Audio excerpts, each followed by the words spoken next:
Bon.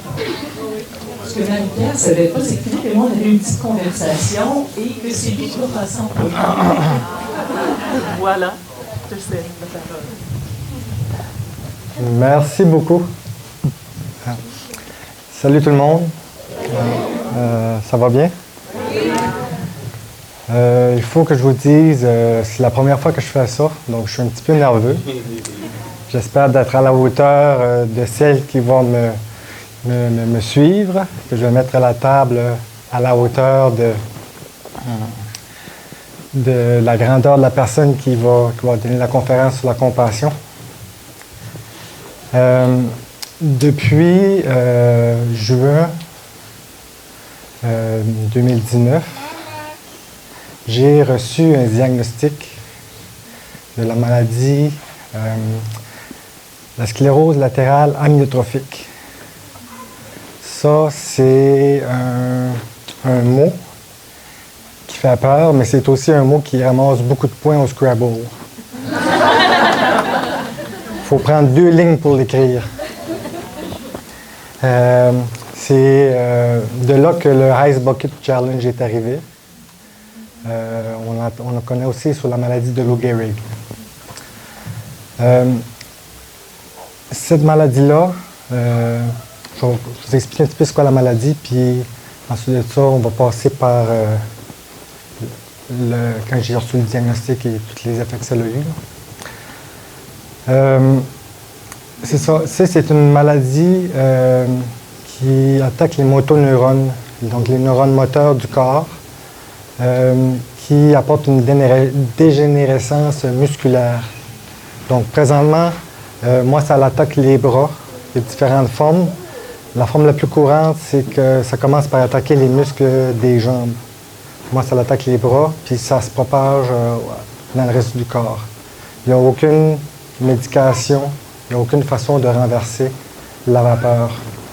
Il y a aussi une autre forme, la forme bulbaire, qui attaque les cordes vocales et puis la déglutition, la façon de parler aussi. Alors ça, cette forme-là, je l'ai un petit peu. Là. Vous voyez que je parle un petit peu sur le bout de la langue. Donc ça, cette forme-là, ça va continuer de se propager. On m'a offert de participer à des groupes, à des essais cliniques pour trouver des médicaments. Donc ça, j'ai dit oui. Je mets toutes les chances de mon côté. Puis aussi, il y a un médicament qui a été inventé au Japon qui s'appelle l'Edaravone, donc qui vient juste d'être homologué par Santé Canada. Donc ça, j'ai eu la chance d'être sur un programme d'accès à l'Edaravone parce que c'est un médicament qui coûte très cher. Donc là, j'ai présentement ce médicament-là, gracieuseté de la compagnie puis du programme, qui fait en sorte que cette maladie-là, grâce à l'Edaravone, cette maladie-là est ralentie d'environ 30 à 40 %. Donc, ce que j'ai perdu pour l'instant, c'est l'usage des bras. Je suis plus capable de lever en hauteur. Donc, pour résumer, c'est pas mal ça qui se passe pour l'instant. Il faut que j'utilise mes 2 bras pour à peu près tout. Parce que mes bras,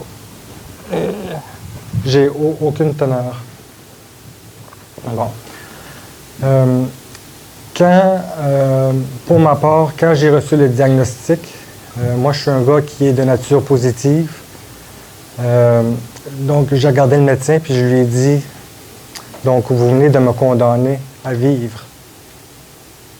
Parce que la seule chose que je peux faire maintenant, c'est vivre à 100 %. Donc, je vis au moment présent, je vis au jour le jour, parce qu'on ne sait pas à quoi demain va ressembler, mais c'est la même chose pour tout le monde. Pour ma famille, pour mes proches, ça a été un coup qui, je ne peux pas parler pour eux autres, mais je pense qu'on apprend à vivre avec la maladie. Moi, ce que j'ai demandé, c'est qu'on soit capable de rire de ça. Parce que vu que je suis un gars qui est positif, je suis aussi un gars qui est capable d'autodérision. Donc, je suis capable de rire de moi. Je suis capable de rire de la situation, de trouver du positif dans tout. Et puis, ce que je peux dire par rapport à ma famille, c'est qu'eux sont à différents niveaux dans l'étape du deuil. Il y a le choc, après ça, il y a le déni, après ça, il y a l'acceptation, je pense, et puis après ça, il y a c'est quoi, non? Quoi? Dépression. Non, pas la dépression. Non. C'est l'adaptation, Oui. Un peu plus fort. Ah, je pensais que les gens en haut avaient descendu en bas. Bon, OK, on va parler un peu plus fort. Est-ce que c'est mieux? Si oui, cognez sur le plancher, s'il vous plaît. Bon. OK. C'est ça. Les étapes du deuil sont vécues différemment d'une personne à l'autre. Il y a des gens avec qui je peux rire de la situation. Il y a d'autres gens avec qui je peux moins en parler, mais il faut que j'accepte que les gens ont aussi leur cheminement à faire là-dedans. Ce que j'apprécie beaucoup, c'est que les gens me respectent et puis les gens font face à la maladie comme moi je fais face à la maladie. Je me suis toujours dit, tant qu'il y a de la vie, il y a de l'espoir. Puis, en faisant partie des essais cliniques, je vois qu'il y a beaucoup d'espoir parce que la recherche avance, et puis elle avance très vite, mais on ne s'en rend pas compte parce que la science, on n'en entend pas parler. Mais je peux vous confirmer que oui, il y a des scientifiques qui travaillent très fort pour nous, pour la santé. Donc, oui, la compassion, pour moi, je me suis demandé quand Sœur Claudette m'a proposé l'idée. Sœur Claudette m'appelle. Philippe?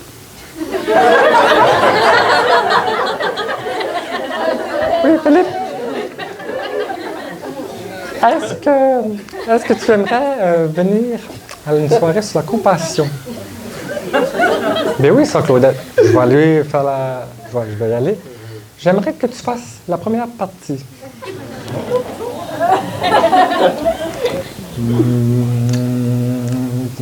La première partie? Oui, j'aimerais que tu parles de comment les gens qui t'accompagnent font preuve de compassion envers toi.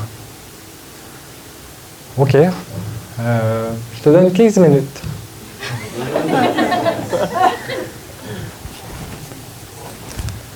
Bon, je peux-tu vous dire que le premier soir, ça c'était la semaine passée, quand ils m'ont invité.